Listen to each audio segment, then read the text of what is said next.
Season 5, Episode 8, titled Iron Squadron, starts us off on a mission to evacuate some rebel sympathizers located on Mai-Capo. The Ghost crew finds a freighter under fire by some TIE fighters escorting a light transport and a freighter which happens to look a lot like the Millennium Falcon. Oh, I see. We're getting an episode that foreshadows what we'll get with the young Han Solo film.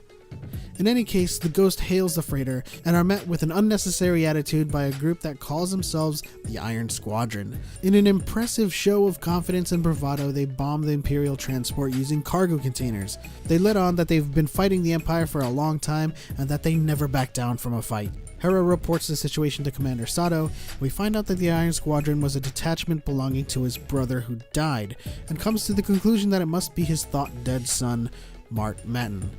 Sato deploys the Ghost crew to evacuate his nephew from danger, and they arrive on the ship as Ezra and Sabine share a look at each other. What this has to do with the narrative, I'm not sure, but for me this is the look of star-crossed lovers. Anyway, we finally meet the Iron Squadron, who happens to be a bunch of alternative grunge rock punks who are obviously in over their heads, as made obvious by the fact that Mart Matin, who serves as the indie rocker in the group, mistakes the transport for a Star Destroyer.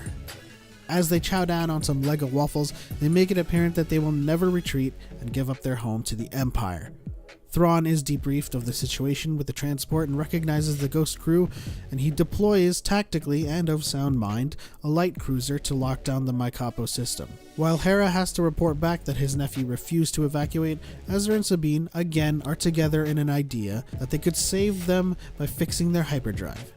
They seem to be getting on with each other swimmingly, which is a stark contrast to previous seasons when Sabine couldn't stand Ezra. I'm telling you guys, this is gonna happen.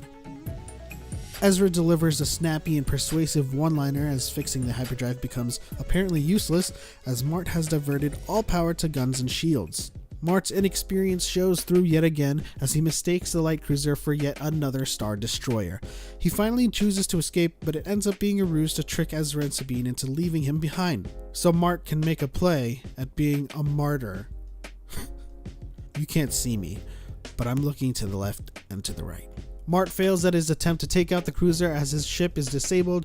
They put a Magno mine on the freighter and set up a distress call trap as they plan to blow up both ships with the mine. Sato volunteers to rescue his nephew personally and pleads that this is his only family.